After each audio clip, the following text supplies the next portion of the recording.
Euzu billahi mineşşeytanirracim. Bismillahirrahmanirrahim. Elhamdülillah ve salatu ve selamu ala Resulillah.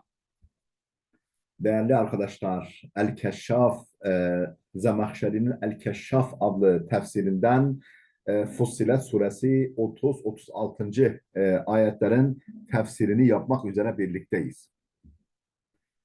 Müfessirimizin tam adı Ebul Kasım Mahmud bin Ömer bin Muhammed Zemahşeri'dir.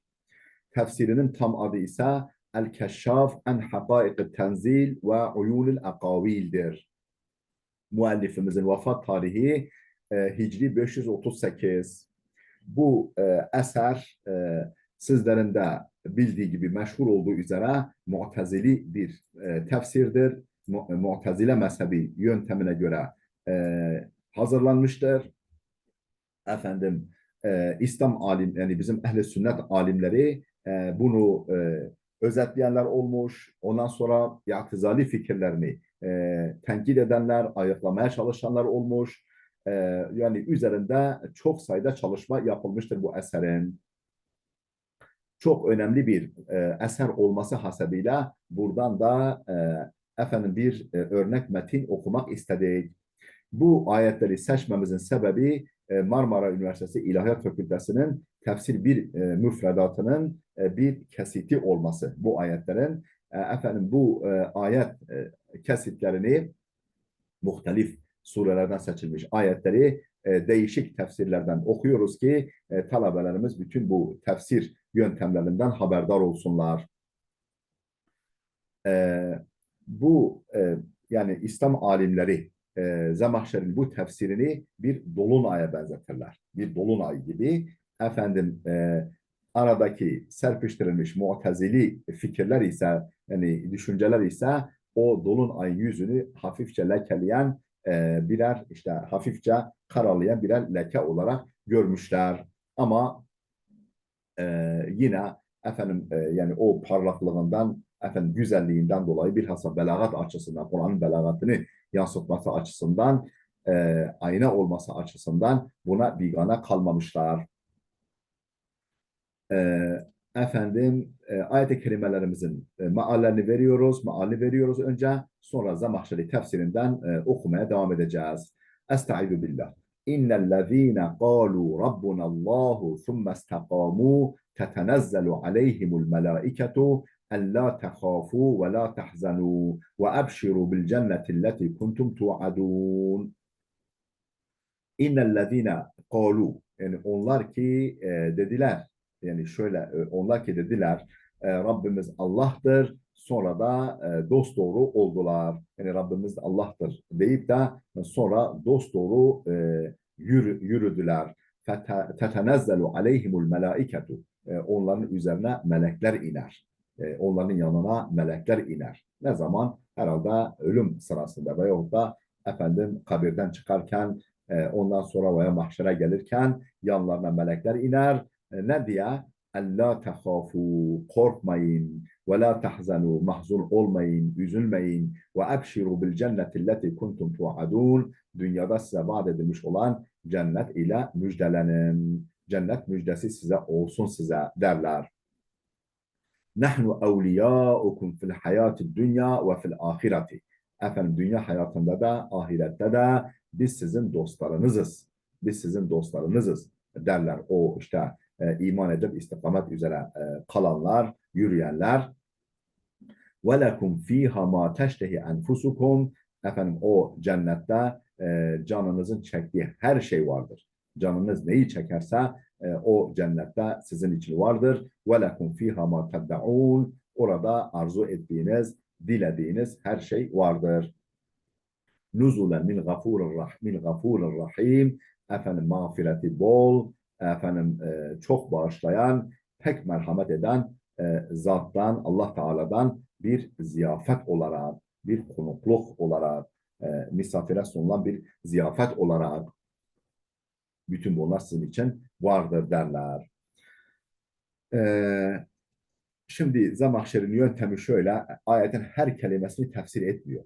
Yani her ayeti ve her ayetin her kelimesini tefsir etmiyor. efendim lüzum gördüğü noktaları tefsir ediyor. E, efendim ثُمَّ اسْتَقَامُوا اِنَّ الَّذ۪ينَ قَالُوا رَبُّنَ اللّٰهُ efendim onlar ki Rabbimiz Allah'tır dediler.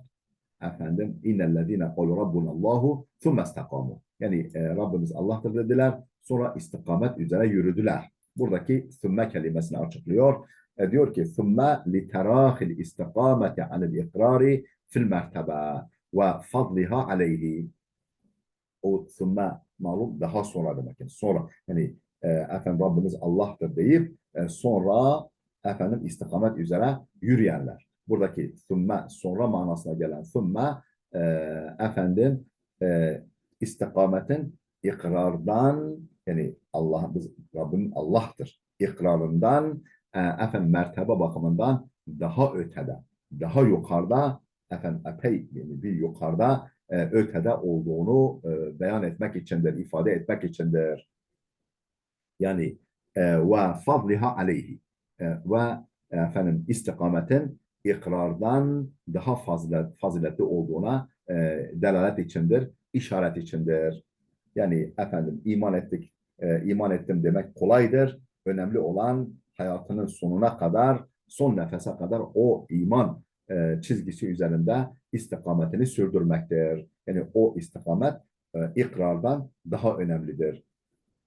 Yani istikamet varsa ikrarın bir anlamı var. Yoksa bir anlık efendim iman ettim, iman etse birisi veyahut da iman ettiğini söylese istikamet daha sonra o istikametini bozsa, yeniden geri dönse bunun bir anlamı yok.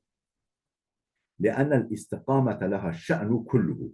Çünkü bütün önem istikamete aittir. Yani لأن الاستقامة çünkü istikamet لها الشأن كله bütün önem ona yöneliktir. Yani istikamet çok çok önemlidir. ونحوه قوله تعالى إنما المؤمنون الذين آمنوا بالله ورسوله ثم لم يرتابوا. Bu ayetin bir başka benzeri efendim bir başka yerdeki ifadesi de şöyledir. İnnemel mu'minune müminler ancak onlardır ki ellezine amenu billahi ve rasulihi Allah'a ve Resulüne iman ettiler. Sümme lem yertabu sonra hiç kuşkuya düşmediler. Yani iman ettiler sonra hiç kuşkuya düşmediler, kuşku duymadılar. İşte o kuşku iman ettikten sonra hiç kuşku duymamak son nefesine kadar bu çok çok önemlidir. İşte istikamet budur. Vel mana ayetin mesajı şudur. Yani bu ثُمَّ لَمْ يَرْتَابُوا şey قَالُوا رَبُّنَا اللّٰهُ ثُمَّ اسْتَقَامُوا. Bu ثُمَّ اسْتَقَامُ'nun anlamı şudur. ثُمَّ ثَبَتُوا عَلَى الْاِقْرَارِ وَمُقْتَضَيَاتِهِ. Yani Rabbimiz Allah dediler, bunu ikrar ettiler. Sonra efendim o ikrar ve o ikrarın gerekleri üzerinde sebat ettiler. O ikrar üzerinde, o inanç üzerinde ve onun muktadayatı, yani onun gerekleri üzerinde sebat ettiler. وعن أبي بكر الصديق رضي الله عنه استقاموا فعلا كما استقاموا قولا. Ne kadar güzel Ebu Bekir Efendimiz ne kadar güzel tefsir etmiş. Yani kavlen istikametli oldukları gibi fiille de istikamette bulundular. İstikamu fi'len kema istikamu kavlen. Yani bir kere Rabbimiz Allah'tır deyip ikrar ettiler ya, yani sözlü olarak istikamete girdiler. Doğru yola girdiler. Fiili olarak da o ikrar üzere devam ettiler. Yani kavli olarak istikamet gösterdikleri gibi fiili olarak da istikamet üzere kaldılar. Ve anhu yine Hazreti Ebu Bekir'den nakledildiğine göre ennehu telaha thumme kâlâ. Bu ayet-i kerimeyi okudu Hazreti Ebu Bekir. Sonra dedi ki ma tekulune fiha. Bu ayeti okudu sonra dedi ki etrafındaki insanlara bu ayet hakkında ne diyorsunuz? Kalu lem yuznibu. Efendim dediler yani onlar cevap verdiler ki yanındakiler yani Rabbimiz Allah'tır dediler sonra da günah işlemediler diye cevap verdiler. Kâle cümletuhum hameltumul emra ala eşeddihi. Siz işi çok zorlaştırdınız. Hameltumul emra ala eşeddihi. Siz işi en zor noktaya dayandırdınız. Efendim işi en zor noktaya oturttunuz. Yani efendim iman ettim deyip hiç günah işlememek mümkün mü? Kalu فَمَا تَقُولُ Onlar dediler ki o zaman sen ne diyorsun? Yani ثُمَّ اسْتَقَامُونَ manası nedir? Kâle Ebu Bekir Efendimiz dedi ki lem yerci'u ila ibadetil evfan. Rabbimiz Allah'tır dediler. Sonra hiçbir zaman putlara tapmaya dönmediler. Yani o iman, o ikrar üzere devam ettiler. Bir daha şirke yönelmediler, iltifat etmediler. Ve an Umar radıyallahu anhu. Hazreti Ömer'den de şöyle nakledilmiş. İstakamu ala tarikati lem yeruğu ruğana saalibi. Lem yeruğu ruğana saalibi. Efendim Hazreti Ömer dedi ki yani cadde üzere yani sırat-ı müstakim üzere yürüdüler. Lem yeruğu ruğana saalibi yani tilkiler gibi kurnazlıklara, efendim zigzaglara, efendim kandırmacalara girmediler. Yani tilki efendim kaçarken ne yapıyor? Yolu zigzag çizerek kaçar efendim avcıyı yanıltmak için. Yani tilki gibi kurnaz davranmadılar. Efendim yan çizmediler. Efendim hilelere başvurmadılar anlamında. Ve an Osman radıyallahu anhu. Hazreti Osman'dan da bu ثُمَّ اسْتَقَامُونun tefsiri konusunda şöyle nakledilmiş. Ahlasul amela efendim amellerinde halis davrandılar. Yani Rabbimiz Allah'tır dediler. Sonra da ihlas üzere yürüdüler. Amellerini sırf Allah'a tahsis ettiler. Efendim kimseyi başkasını görsün, başkası görsün, duysun düşüncelerini amellerine katmadılar. Ve an Ali radıyallahu anhu. Hazreti Ali'den de bu konuda şöyle bir açıklama gelmiş. Eddu el-faraida. Eddu el-faraida. Eddu el-faraida. Farzları eda ettiler. Ve kâle Sufyan bin Abdullah el-Thakafi radıyallahu anhu. Sufyan bin Abdullah el-Thakafi ise Allah ondan razı olsun dedi ki Kultu ya Resulullah ahbirni bi emrin a'tasimu bihi.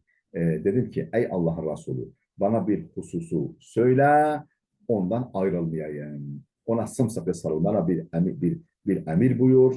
Efendim bir hususu göster. Söyle.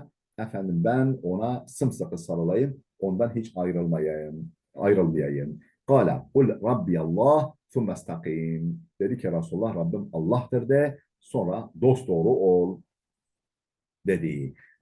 Kale fekultu ma ahvafu. Kultu dedim ki ma ahvafu ma tehafu aleyye. Yine o zat devam ediyor. Efendim Süfyan bin Abdullah el-Thakafi sahabeden devam ediyor. Dedim ki benim hakkımda en çok neyden korkarsın ey Allah'ın Resulü?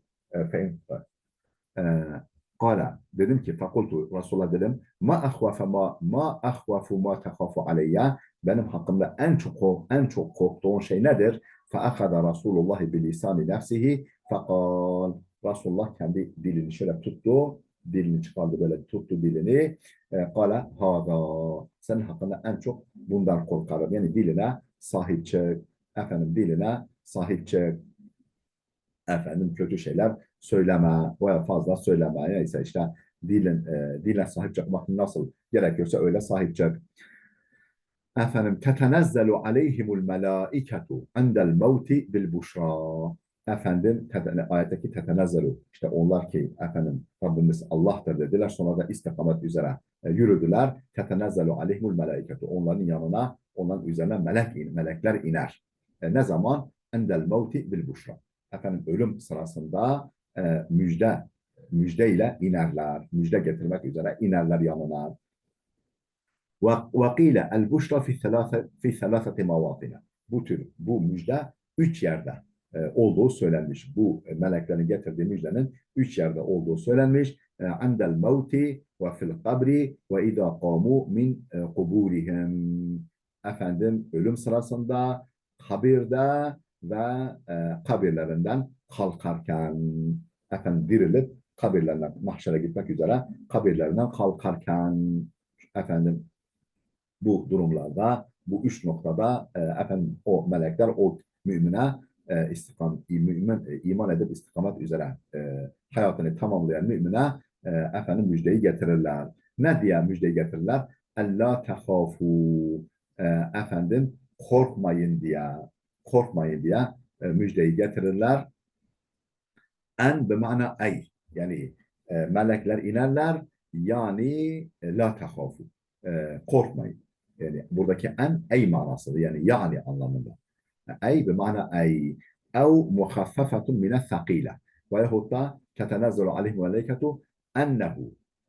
Oradaki ennehu ennehu'nden muhaffaftır. Yani bi ennehu. Tetenezzelu aleyhim meleketu bi ennehu. Yani şu şekilde onun yanına gelirler. Yahut da thakileden yani enneden muhaffaf endir. Ve asluhu bi ennehu la tehafu. Tetenezzelu aleyhimul meleketu bi ennehu la tehafu. Yani korkmaya sınız diye. Vel ha'u damiru şe'ni bi ennehu'daki hu zamir şe'ndir. Yani marca'i olmayan, yani gittiği yer olmayan sonrasındaki ifadenin önemine dikkat çekmek için kullanılan zamirdir. Zamir şe'ndir. Yani şu bir gerçek ki la tahafu, korkmaya, yani şu bir gerçek ki anlamında. Ve fi kıraati İbn Mesud radıyallahu anhu la tehafu. İbn Mesud'un kıraatında sadece la tehafudur. Yani en la tehafu değil, la tehafu şeklindedir. İbn Mesud'un kıraatı tabi bu şahs kıraattır. Ey yekulune la tehafu. Yani la tehafu diye derler. Korkmayın derler. Vel havfu gammun yelhaku li tevakku'al mekruh. Havf nedir? Korku nedir? Bir kaygıdır. Yani bir gam, bir kaygıdır, kederdir. Kişiye peyda olur. Li vuku'il mekruhi. Efendim, e, bir olumsuz durumun meydana gelmesi düşüncesinden meydana gelen oluşan bir kederdir, bir üzüntüdür. Üzüntü daha doğrusu bir kederdir. Korku budur. Korku nedir? Gelecek bir nahoş durum, gelecek bir olumsuz duruma karşı hissedilen kederdir, kaygıdır. Korku budur. E, Tekrar alıyorum. Havfi, korkuyu tarif ediyor. Vel havfu, korku, havf, gammun bir gamdır, bir kederdir. Yelhaku, peyda olur, arız olur insana.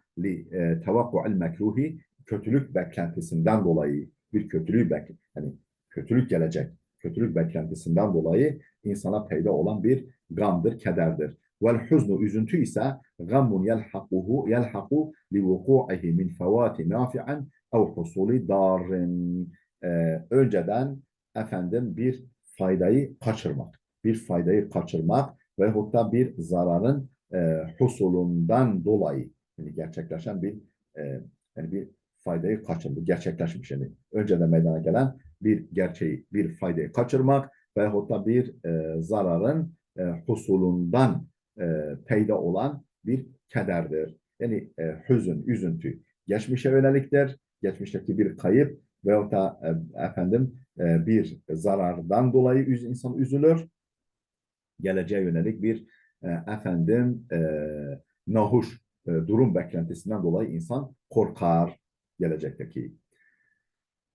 Korku ile üzüntü arasındaki fark budur. E, Felen e, ne diyor efendim? E, Vel mana. Ayetin verdiği mesaj şudur. Ennallâhe ketebe lekumul emra min kulli gammin. Ketebe lekumul emne min kulli gammin. Allah sizin için her türlü gamdan, kederden emniyeti kesinleştirmiştir.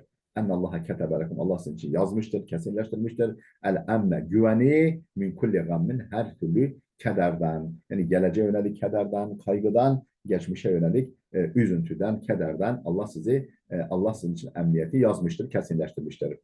Felem tezukuhu ebeden. Asla gam tatmayacaksınız. Ne geçmişe yönelik bir üzüntünüz olacak, ne geleceğe yönelik bir korkunuz olacaktır. Ve kîle la tehafu ma tuqaddamuna aleyhi. La tehafu ma tuqaddamuna aleyhi ve la tahzanu ala ma khallaftum. Şöyle de denmiş. Yani la tehafu, korkmayın, ma tuqaddamuna aleyhi. Yani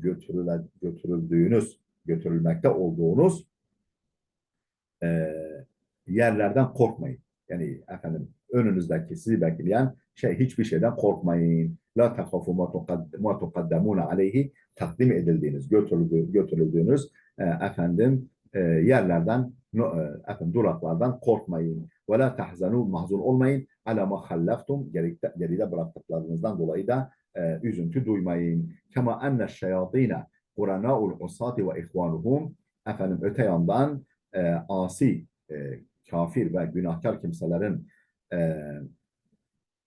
e, arkadaşları ve dostları da şeytanlardır. Kema enne şeyatine kurana'u kurana'ul usati ve ihvanuhum, asi, günahkar ve kötü kimselerin kardeşleri ve arkadaşları ve kardeşleridir. Yani dostlarıdır. Onlara da şeytanlar iner, onlara şeytanlar eşlik eder. فَكَذَٰلِكَ الْمَلَائِكَةُ اَوْلِيَاءُ الْمُتَّقِينَ وَاَحِبَّاؤُهُمْ فِي الدَّارَيْنِ. Efendim, e, iki cihanda, fiddareyn, yani iki cihanda, dünyada, ahirette melekler, takva sahiplerinin dostları ve ahbaplarıdır. Ve ahibbauhum, sevgilileridir. Melekler da takva sahiplerinin dostları ve yani evliyası, dostları ve arkadaşları, sevdikleridir. Her iki cihan, fiddareyn, her iki dünyada teddaun, sizin için sevdiğiniz her şey vardır. Ne diyordu ayet-i kerime? E, bil cenneti teddaun ve ebşiru bil cenneti leti tuadun nahnu evliyâkum fil hadûn ve fil ahireti ve lekum fiha ma teddaun. Yani orada sizin için istediğiniz her şey vardır. Ne demek teddaun? Oradaki teddaunu açıklıyor. Aa, efendim teddaun yani tetemennev. Yani istediğiniz, yani temenni ettiğiniz her şey vardır o cennette sizin için. E, ve nuzulen. Oradaki nuzulen kelimesi efendim nuzulen min gafurun rahim. Yani her şeyi, günahları bağışlayan, çok bağışlayan, pek merhamet eden Allah'tan bir nuzul. Nuzul ne demek? Dedik ya, ziyafet sofrası, ziyafet demiştik. Ve nuzul rizkun nezil ve huve daif ve intisabuhu alel hal. Efendim ve huve ve nuzul rizkun nezil. Yani ilk defa, yani evimize misafir olarak gelen, hani o misafir ilk geldiğinde evde hazır olan ne varsa, en güzel ne varsa önüne konur. İşte o nuzul, onu konukluk diyoruz. Yani misafir ziyafeti. Ve huve dayf. Nezil kimdir? Misafir demektir. Misafir için hazırlanan ziyafet, misafire takdim edilen ziyafet demektir. Nuzulen, yani Allah'tan bir ziyafet. Artık bizim evimize birisi ilk geldiği zaman nasıl e, değil mi? Yani ciddi ağırlarız. Eldeki imkanları zorlama pahasına onu önüne güzel şeyler takdim ederiz. Artık Cenab-ı Hak'tan o gafur ve rahim olan Allah'ın ziyafeti nasıl olur? Varın siz kıyas edin. Nezile, yani orada konaklayanın, eve ilk gelen misafirin rızkı, misafire sunulan sofra, ziyafet. Ve intisabuhu alel hali. Burada nuzulen gramer olarak hal olmak üzere mansuptur. Nasb hali gramerde, yani ne halde, ne olarak, nuzulen bir ziyafet olarak, min gafurur rahim. Oradaki nuzulen kelimesi haldir. Onun için mansuptur. Ee, ve men ahsenu kavlen, 33. ayet. Ve men ahsenu kavlen mimmen da'a ilallahi ve amile salihan ve kâle inneni minel muslimin. Allah'a çağıran, Allah yoluna çağıran ve salih amel işleyenden daha güzel sözlü kim olabilir ki? Yani ve men ahsenu kavlen, söz bakımından kim daha güzel olabilir? Kimin sözü daha güzel olabilir? Mimmen da'a ilallahi, Allah'a davet eden, Allah'a çağıran ve amile salihan, ve salih amel işleyenden daha güzel sözlü kim olabilir? Ve kâle inneni minel muslimin, ve ben Müslümanlardanım diyenden daha güzel sözlü kim olabilir? Fussilet suresi 33. Efendim mimmen da'a ilallah. Ne demek yani? Allah'a davet eden. Den ne demek? An İbni Abbas radıyallahu anhu, İbni Abbas'tan rivayet edildiğine göre e, huve Resulullah. Bu Allah'a davet edenden maksat başta Resulullah'tır. Da'a ilel İslam ve amile salihan fima beynehu ve beyne Rabbi ve cealel İslam'a nihleten lehu.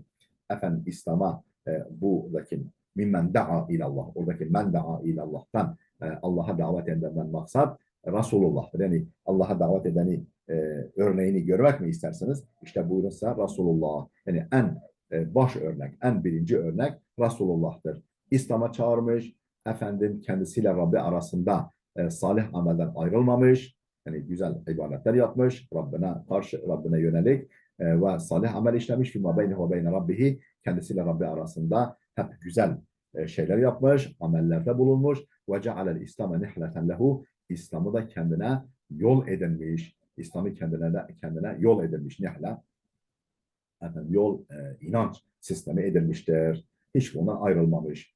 Ve anhu, yine İbn Abbas'tan rivayet edildiğine göre ennehum ashabu Resulillah.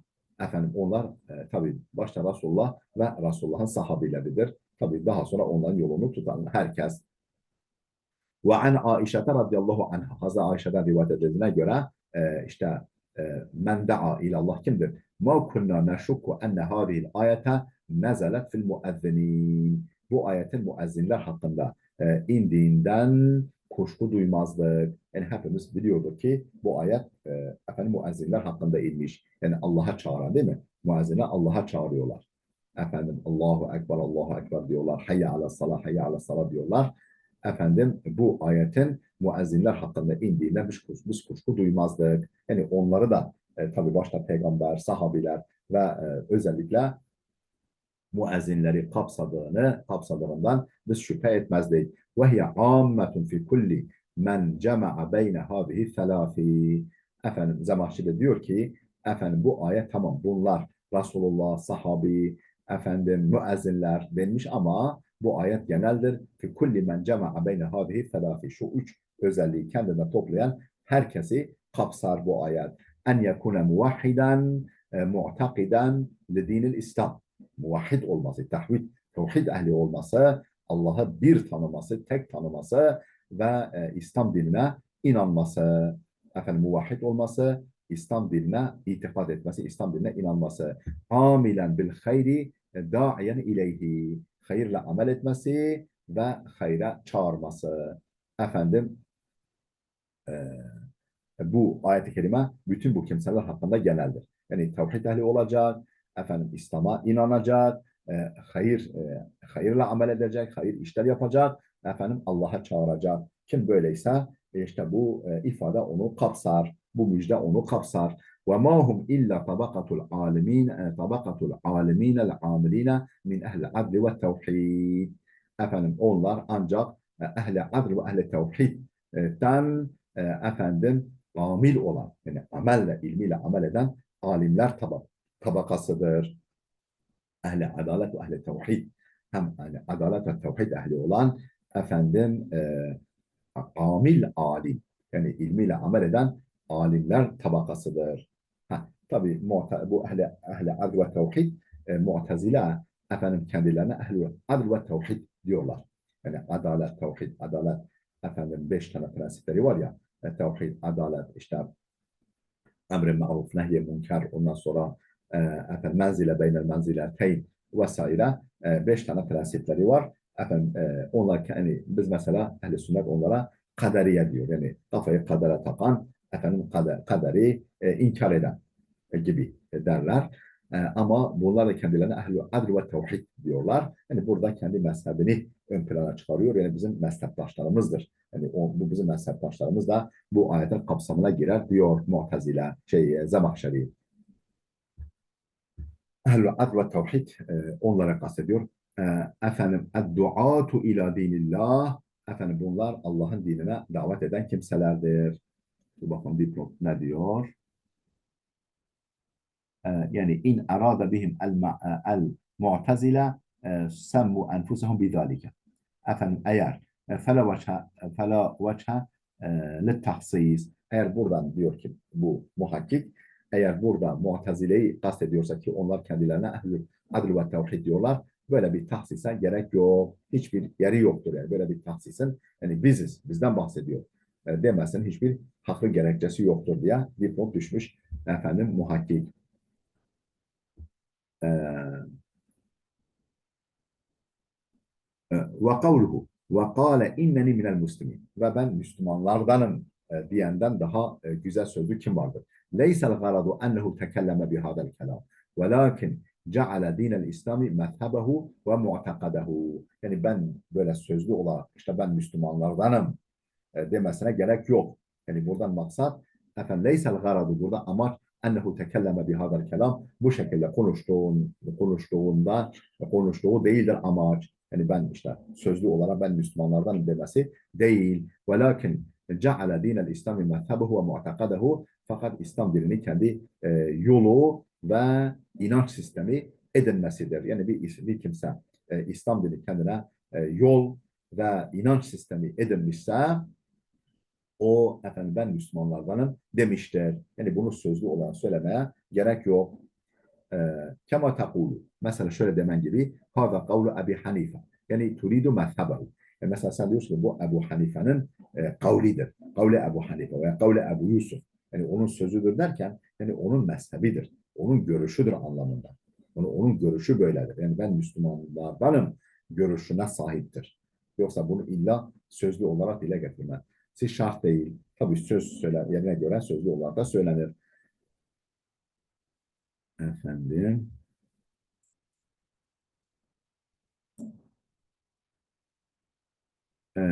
وَلَا تَسْتَوِ الْحَسَنَةُ وَلَا السَّيِّئَةُ.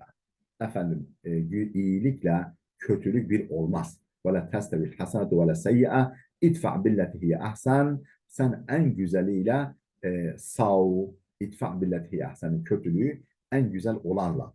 Yani iyilik güzeldir, kötülük efendim seyya kötüdür. Sen kötü olanı iyi olanla yani ondan daha yani iyi olanla def et, onu iyi olanla sav. فَاِذَا الَّذِي بَيْنَكَ وَبَيْنَهُ عَدَوَةٌ كَأَنَّهُ وَلِيٌّ حَمِيمٌ. Bir de bakarsın ki seninle kendisi arasında düşmanlık bulunan kişi samimi bir dost oluvermiştir. فَاِذَا الَّذِي بَيْنَكَ وَبَيْنَهُ عَدَوَةٌ. Bir de bakarsın ki seninle kendisi arasında düşmanlık bulunan kişi كَأَنَّهُ وَلِيٌّ حَمِيمٌ. Samimi bir dost kesilmiş, samimi bir dost oluvermiştir. Sıcak bir dost, sıcak bir arkadaş oluvermiştir. وَمَا يُلَقَّاهَا اِلَّا الَّذ۪ينَ صَبَرُوا وَمَا يُلَقَّاهَا اِلَّا ذُو حَظٍ عَظ۪يمٍ. Efendim buna muvaffak olamaz ancak sabredenler. Yani kötülüğe karşı ne derler? İyiliğe karşı iyilik efendim her kişinin işi. Efendim kötülüğe karşı iyilik her kişinin kârı. İyiliğe iyilik her kişinin kârı. Efendim kötülüğe iyilik her kişinin kârı denmiş. وَمَا يُلَقَّهُ buna muvaffak olamaz. İllellezine sabaru ancak sabırlı olanlar, sabredenler.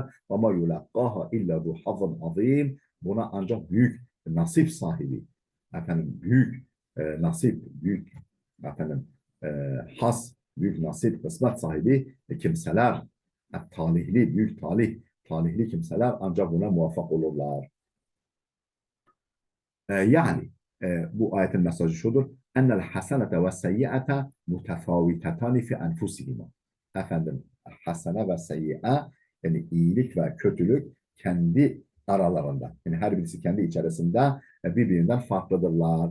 Yani iyiliğin dereceleri var, kötülüğün de dereceleri var. Yani kendi içlerinde, kendi özlerinde bunlar farklı derecelere sahiptirler, farklıdırlar.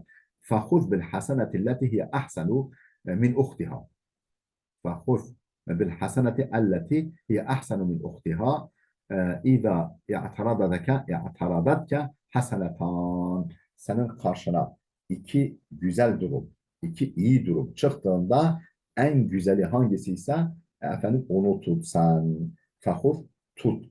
Bil haseneti efendim iyiliği tut. Elleti hiye ahsenu min uhtiha. Yani kendi arkadaşından, kendi yani öbür iyilik, iki tane iyilik var.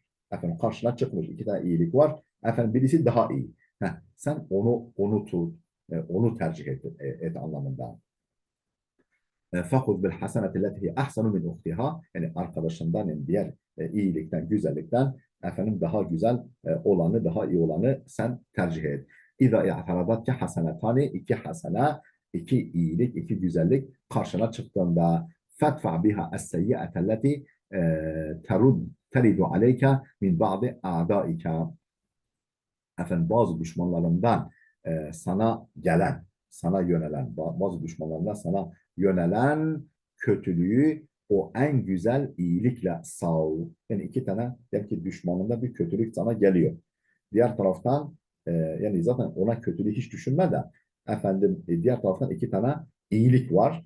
Efendim birini yapman gerekiyor. Yani birini yapman tavsiye ediliyor ayette.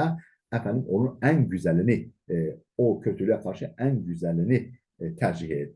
En güzel iyiliği, en iyi iyiliği, daha iyi, daha büyük iyiliği efendim tercih etsen. Fetfa biha onunla sav es-seyyi'atelleti teridu aleyke sana gelen kötülüğü sav kimden? Min ba'de a'daike bazı düşmanlarından sana gelen o kötülüğü o en güzel iyilikle sav ve misalu zalike bunun örneği şöyle.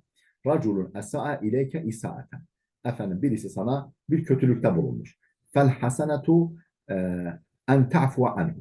Yani hasene yani iyilik onu affetmendir. Sana kötülük yapmış onu affetmen iyiliktir. وَالَّتِ هِيَ ahsen. Ondan daha güzeli, yani affetmekten de daha güzeli en tuhsine ileyhi mekane isaatihi ileyke.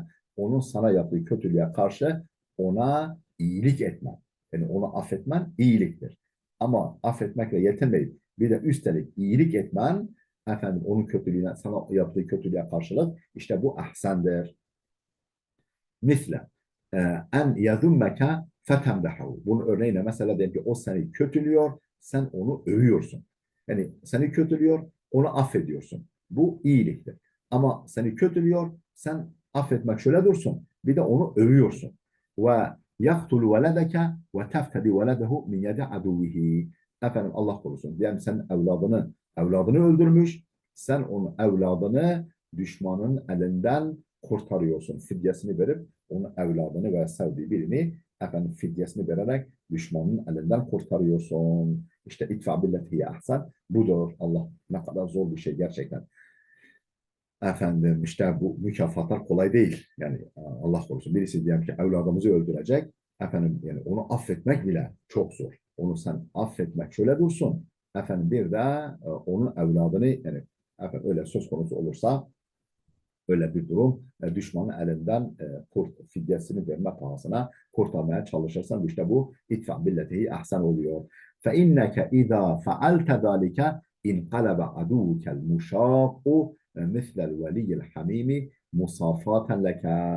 Fe inneke işte sen izâ fealte zâlike sen bunu yaptığında inqalebe aduvuke o düşmanın dönüşür el muşâku o muşak sana meşakkat çıkaran sana muhalefet eden, efendim sana karşı duran düşmanın, yani seni sıkıntıya sokan düşmanın dönüşür. Mislel veliyyil hamim, efendim samimi bir dost gibi dönüşür, samimi bir dost gibi bir kimseye dönüşür. Musafaten leke, efendim, e, efendim sana karşı halis olmak açısından safi, temiz efendim samimi olmak açısından sıcak yani samimi olmak açısından sıcak bir dosta dönüşüyor. Sıcak bir dost gibi bir hale dönüşüyor. Sümme kâle. Sonra şöyle dedi. Ve ma yula yani Allah Teala şöyle buyurdu. Ve ma yulaqqa hadal halikata ev seciyete elleti hiye mukabeletul isaati bil ihsan illa ehlus sabri. Efendim ve illa raculu hayren vuffiqa li hazan azimin minel hayr. Sonra Allah buyurdu ki ve ma yulaqqa hadal halikata. Bu ahlaka muvaffak olamaz. Evvel seciyete bu üstün meziyete bu seciyeye bu ahlaka muvaffak olamaz. Elleti hiye nedir o ahlak ve seciye üstün nitelik? Hiye mukabeletul isaati bil ihsan kötülüğe iyilikle mukabele etmek şeklindeki bu efendim ahlaka ve bu üstün niteliğe seciyeye muvaffak olamaz. İlla ehlus sabri ancak sabır ehli olan buna muvaffak olabilir. Ki işte ki kötüle iyilikle mukabele etmektir bu. Ve illa raculu hayren ancak hayır adamı yani hayır adamı, işi gücü hayır olan vuffika li hazın azimin minel hayri efendim hayırdan büyük bir nasibe muvaffak olmuş bir hayır adamı, yani hayır kişisi, yani işi gücü hayır, hayır adamı muvaffak olabilir. Fe in kulta, eğer desen ki fehellâ qîle fedfa billetihi ahsen. Mesela şöyle demedi. İdfa billetihi ahsen demedi. Bakınız ne dedi? İdfa billetihi ahsen. Efendim kötülükle iyilikle kötülük bir olmaz. Şu halde, değil mi? Şu halde, değil mi? O fe şu halde ifade ediyor. Şu halde efendim kötülüğü en güzel olanla sav, en güzel olanla bertaraf et. Değil mi? Böyle yani itfa'ın başına fe gelmesi beklenirdi. Efendim kötülükle iyilik bir olmaz. Efendim kötülüğü efendim iyilikle en iyi olanla sav. Kötülüğü en iyi olanla sav dedi. Ama şu halde yani öyleyse şöyle yap demedi. Orada öyleyse ve şu halde anlamını veren fe ile başlamadı. Ha, niye öyle?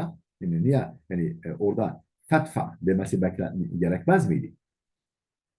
Fehel, fe, fe, fehel, fe in kulta fehella qile şöyle denmesi gerekmez miydi? İdfa billeti hiye ahsen. Fetfa billeti hiye ahsen demesi gerekmez. Öyleyse madem ki kötülükle iyilikle kötülük bir olmaz. Öyleyse sen efendim kötülüğü en güzel olanla yani en güzel iyilikle en üstün iyilikle karşıla, bertaraf et demesi gerekmez miydi? Kultu huve ala takdiri kailin kala. Yani sanki birisi yani kötülükle, iyilikle kötülük bir olmaz buyurdu. Sanki birisi dedi ki, yani arada sanki böyle bir diyalog oldu. Biri dedi ki, fekeyfe asna'u. O zaman ben ne yapayım? Ha, yani iyilikle kötülük bir olmaz dedi buyurdu Allah. Sanki kul dedi ki ben ne yapayım? Ben ne yapayım? Fakile itfa billetihi ahsen, sen yapacağın şudur. Efendim sen yapacağın şudur. Efendim kötülüğü en büyük iyilikle en üstün yani en iyi olanla sağ ol. Ne yapayım? Şöyle yap. Ha, şu halde şöyle yap denmez yani. Şöyle yap. Vakile la mazidetun. Efendim e, la zaide olduğu söylenmiş. Şöyle e, efendim ve la testebil hasenetu ve la seyyi'a. Yani şöyle ve la testebil hasenetu ve seyyi'a. Yani oradaki ikinci la zaide olduğu yani gramer olarak gelmese de olabilir. Ama mana bakımından bir tekit kattığı söylenmişler. Yani oradaki la'nın, ikinci la'nın ve la seyyi'anın ziyade, oradaki la'nın ziyade olduğu söylenmişler.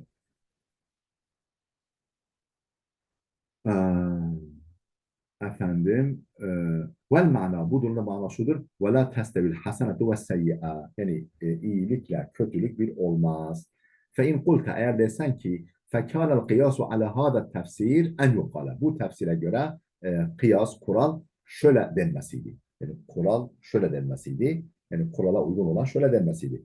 İdfa billeti hiye hasenetun, değil mi? İdfa billeti hiye ahsen değil de idfa billeti hiye hasenetun, yani güzel olanla sav. Yani iyilikle kötülük bir olmaz. Sen iyi olanla sav. En iyi olanla değil de iyi olan. Bil hasene. Hasene. Yani güzellik. Yani en güzel olanla. Halbuki ahsen. Billetihi ahsen demiş. Yani billetihi hasen demesi beklenirdi. Kıyas bu. لِأَنَّ مَنْ دَفَعَ بِالْحُسْنَى كَانَ عَلَيْهِ الدَّفْعُ. Ha peki niye öyle demiş? O zaman idfa billetihi ahsen. Niye böyle demiş? لأن من دفع بالحسنى كان عليه الدفع بما huve dunaha. Çünkü efendim en güzelle kötülüğü, en iyi olanla kötülüğü savmak, iyi olanla kötülüğü savmak, iyi olanla kötülüğü savmak haydi haydi kolaydır. Yani sen yani diyelim ki karşı taraf sana kötülük yaptı, e, efendim sen ona iyilik yapıyorsun. Onu affetmek o zaman daha haydi haydi kolaydır, yani onu affetmek. Yani affetmek şöyle olsa sen ona daha iyisi olan bu defa iyilikle karşılık. O seni kötülüyor. Sen onu affetmek şöyle dursun, bir de övüyorsun. Yani en iyi ile karşılayan, karşılık veren, bertaraf etmeye çalışan kötülüğü kişiye iyi olanla karşılık vermek çok daha kolaydır. لأن من دفع بالحسنى الحسنى en güzel. En güzel olanla kötülüğü bertaraf eden hane aleyhi eddef'u bima huve duneha daha aşağısıyla daha küçüğüyle mesela affetmek gibi o kötülüğü savmak kolay gelir. Ve an abi işte Allah bu mesajı vermek için ahsen demiş, bulunmuş. Ve an İbni Abbas radıyallahu anhuma efendim İbni Abbas radıyallahu anhuma da rivayet edildiğine göre şöyle demiş. Billetihi ahsen as-sabru andel gadab. Efendim ahsen ne demek? Billetihi ahsen. Yani en güzel olan sav. As-sabru andel gadab vel hilmu andel cehli vel afu andel isa'a. Efendim öfke anında sabretmek. Efendim kabalık gösterenlere karşı hilim göstermek. Yani böyle ağırbaşlı, halim davranmak. Vel afu e, vel afu andel isa'a kötülük yapmak sırasında yani kötülük yapıldığında affetmektir. Öfke anında sabretmek, efendim kabalık, burada cehalet yani kabalık, kaba davranış karşısında e, efendim ilim göstermek, efendim kötülük sırasında affetmektir. Ve ve fessel hazza bis sevab ve fessere ve fessere İbn Abbas burada hazı sevapla tefsir etmiş. Zu hazzın azim yani zu sevabın azim. Büyük bir dedik ya talih dedik. Ondan sonra pay dedik, şans dedik. Neyse haza ama İbn Abbas da diyor ve fessere hazza bis sevab hazı sevapla tefsir etmiştir. Ve anil Hasan rahimahullah. Hasan-ı Basri'den rivayet edildiğine göre Hasan-ı Basri vallahi ma azuma hazun dunel cennet. Efendim aslında burada ve fesere değil de İbn Abbas ve fussile demek daha güzel. Çünkü İbn Abbas'ın sözü burada bitti. Ve fussilel hazun bil sevap efendim haz kelimesi yani pay, nasip e, kelimesi sevapla tefsir edilmiş. Hasan-ı Basri Rahimullah'tan rivayet edildiğine göre vallahi ma azuma hazzun dunel cennet. Allah'a yemin ederim ki cennetin dışındaki hiçbir pay, hiçbir nasip büyük değildir. Yani büyük nasip cennettir. Vakile nezelet yani cennetin karşısında her şey küçüktür. Cennet gibi mükafatın yanında her şey küçüktür. Vakile nezele fi Ebi Sufyan bin Harb ve kana aduven mu'ziyen li Resulillah fasara veliyen musafiyen. Bu ayetin Ebu Sufyan bin Harb hakkında ilgili söylenmiş. Efendim daha önce peygambere eziyet eden bir düşman iken peygamberle böyle mücadele eden hatta işte savaşan Kureyş'in komutanlığını efendim, savaş komutanlığını yapan başını çeken bir peygamber düşmanı iken fasara veliyen musafiyen peygamberin o iyiliği, o hoşgörüsü, o cömertliği, civanmertliği karşısında samimi bir dosta dönüşmüştür.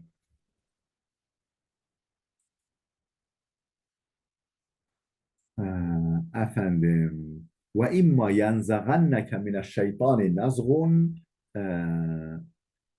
festaiz billah. İnnehu huve semi'ul alim. Efendim şeytandan herhangi bir nazar yani bir dürtü, bir efendim vesvese, kötü düşünce sana geldiğinde festaiz billah. Efendim Allah'a sığın. Festaiz sığın billah. Allah'ın o kötülüğe karşı, o dürtmesine karşı, o tahrikine karşı Allah'a sığın. İnnehu huve semi'ul alim. O hiç şüphesiz o her şeyi duyan, her şeyi çok iyi bilendir. النزغ والنسع بمعنى النزع النزغ والنسع aynı manadadır. وهو şibhu النخس. Bu da nahs gibidir. Yani nahs da buna benzer. Yani dürtme, efendim, tahrik anlamında. وَالشَّيْطَانُ يَنْزِغُ الْاِنْسَانَ yanzigul insana efendim şeytan insanı dürter ke ennehu yenhasuhu efendim bi ba'sihi ala ma la yenbagi sanki böyle itekliyor. Sanki itekliyor, itiyor bi ba'sihi sevk etmekle ala ma la yenbagi uygunsuz yollara, uygunsuz düşüncelere, uygunsuz davranışlara sanki insanı itiyor, efendim dürtüyor, tahrik ediyor o tarafa doğru. ve cu'ile ve cealen nazga nazigan ve cealen nazga nazigan kema faala ve ceale yani ne dedi ayet-i kerime efendim ve imma yanzaganneke ve imma yanzaganneke burada ve imma yanzaganneke nazgun yani bir dürtü seni dürterse yani şeytandan bir dürtü seni dürterse aslında dürtü dürtmez o dürtmeyi o tahriki yani tahrik seni tahrik ederse şeytandan bir tahrik seni tahrik ederse denmiş ve cu'ilen nazgu nazigan burada nazık ismi fail gibi yapılmış nazık dürtmek tahrik etmek efendim ismi fail gibi sanki efendim insanı tahrik eden o dürtmenin kendisi gibi kabul edilmiş. Kema kıyle cedde cidduhu efendim tıpkı Türk efendim ne demek gibi efendim cedde cidduhu yani ciddiyeti ciddiyete geldi. Yani hani ne derler? Gayreti şahlandı. Gayret şahlanmaz. Yani kişinin gayreti şahlandı. Efendim gayreti coştu. Kişi kendi coşuyor. Gayreti coşmuyor. Bu da ciddiyeti ciddiyete bindi. Yani efendim e, gayreti şahlandı demek gibi. Yani kişi gayretinde şahlanır. Değil mi? Kişi o gayretinde şahlanıyorsa gayreti şahlanmaz. Bu da öyle. Ev uride ve da şöyle şu kastedilmiş ve imma yanzaganneke nazigun efendim yani seni bir nazih yani bir tahrik edici şeytan seni dürterse ve imma yanzaganneke nazigun mineşşeytan yani şeytandan bir dürtücü seni dürterse vasfan şeytan nazir burada şeytanın vasfıdır. Yani şeytanın vasfıdır. Yani o dürtücü şeytandır. Yani dürtmenin kendisi değil şeytandır. Bil mastar efendim mastar söylenmiş ama ismi fail kastedilmiş. Nazgun yani nazirun anlamında.